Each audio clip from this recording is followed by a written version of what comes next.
Hey guys, welcome to the lake. Did you know that 70% of the Earth's surface is made of water? And 60% of our body is made of water too.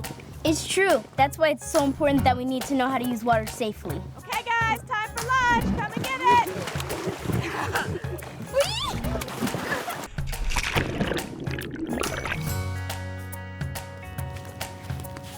Not only do we drink water, but we use water for cooking, taking baths and showers. Firefighters use it to put out fires, and we all love swimming and playing in water. We use water to cool things off and to heat things up. But how hot is too hot? Good question. Well, let's get some answers. Sammy, are you ready? Sure thing. I'm Kayla. And I'm Sammy. And we're members of the H.E.A.T team. The H.E.A.T program educates people of all ages on the dangers of fire, teaching them to take a personal responsibility for themselves, their families, their homes, and their surroundings. The H.E.A.T team, helping you make good decisions about fire safety. Let's get to it. We've asked Sammy's mom to help us today by explaining what steps she takes to make sure we enjoy our meals safely. Hi there, I'm Lily. Meal times are usually a time for families to get together and experience the joys of cooking and dining. But the kitchen has the potential of becoming a dangerous place. We have to be careful not only while preparing food, but while serving it and eating it as well. Now that you mention it, Mom, what'd you cook today? I guess we know what's on your mind. We're having brats, mac and cheese, and corn on the cob. I did the cooking while you kids were busy swimming. That's safety tip number 1. While cooking, find a safe area and activity for young people and pets away from the kitchen. If you have little ones and need to keep them near, make sure they're secure in a child seat, away from hot pans and fluids. Good plan, Mom. Always use back burners whenever possible, turning handles in. Place warm things back away from the front edge of the counter. Is that tip number 2? Keep cords and hot things back and out of reach? It is. And that leads us to the microwave. Things don't always heat up evenly in the microwave, no matter what we're cooking. So we need to carefully open packages away from us and stir until well mixed. Tip number 3, carefully remove, open, and stir all food heated in the microwave. And tip number 4?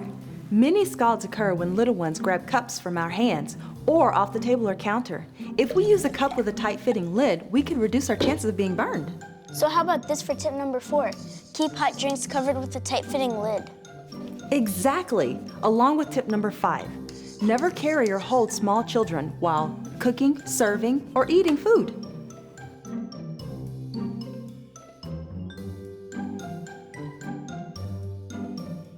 This is so cool. These are just little changes we can make that will help our family in big ways. We've let the food sit, but we should still test it before we serve. It only takes a second to be certain it's safe. To know for sure, we'll need a thermometer. Cool! Can I try? Sure.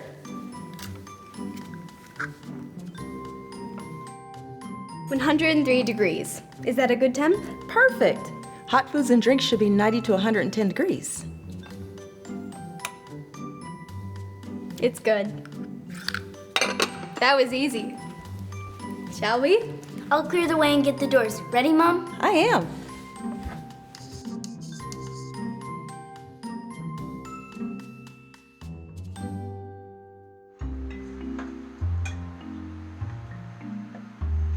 You know, we use water at a range of temperatures that help us enjoy life. But when brought to extremes, water can cause us great harm in seconds. I think it's time we look at the science behind scald burns. Liquids affect us through a process called thermal conduction. So check this out. I've learned that water transfers heat 25 times faster than air. As water gets hotter and rises towards boiling, contact with our skin will cause severe scald burns. These burns can reach very deep, very fast. At water temps over 150 degrees, you will suffer major burns within just 1 second. Sad but true. These are all horrible burns that don't need to happen. What else can we do to make our home safer? After lunch, let's get to the source, downstairs at the water heater.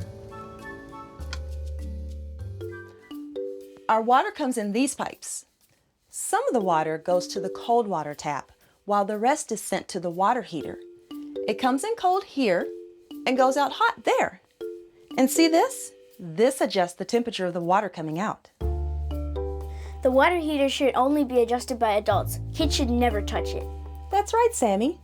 Adults should adjust the water heater to low, no more than 120 degrees. That's plenty hot for washing dishes and clothes and taking baths and showers. What is the right temperature for bath water anyway?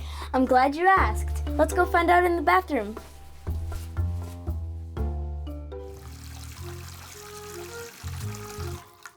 Okay, Mom, what should our parents, babysitters, and other caregivers know about bathwater? It's pretty simple, really. Bath water should be 100 degrees, no more. Younger children are more at risk for scald burns and need our help bathing. They should never, ever be left alone during bath time. And I know that we should always start with cold water and add hot water with it.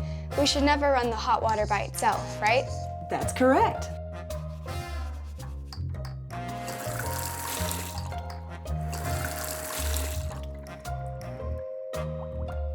And we should swirl it around and test it with our elbow.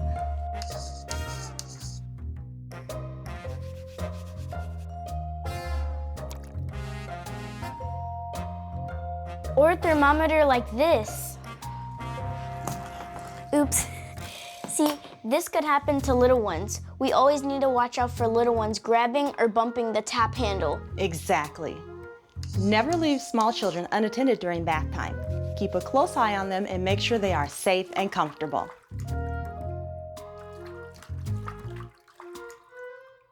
Great information, Mom. Thanks for all your help. Yeah, thanks, Lily.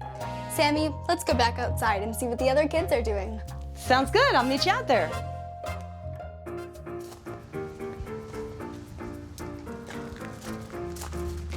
Well, you two covered a lot of good information today. You did a great job pointing out the dangers leading to scalds and how we can avoid them. Before we go, I have a riddle for you two. What can extinguish fire, but also burn you? Water.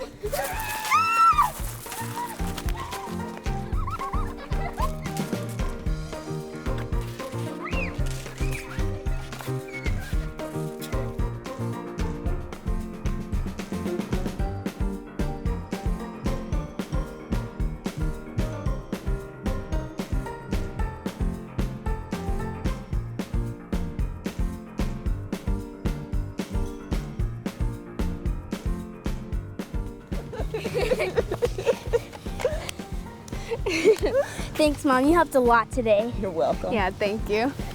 Well, that's it for this episode. Enjoy the clip of our firefighters training with big water, and check in next time to see what the H.E.A.T team is doing to help you stay safe in your community. Want to get them again? Yeah, sure. Before we do things, we need to plan a safe way to get them done. Be in control of your surroundings. You can prevent fires and burn injuries. For more fire and life safety information, visit our website and look us up on Facebook.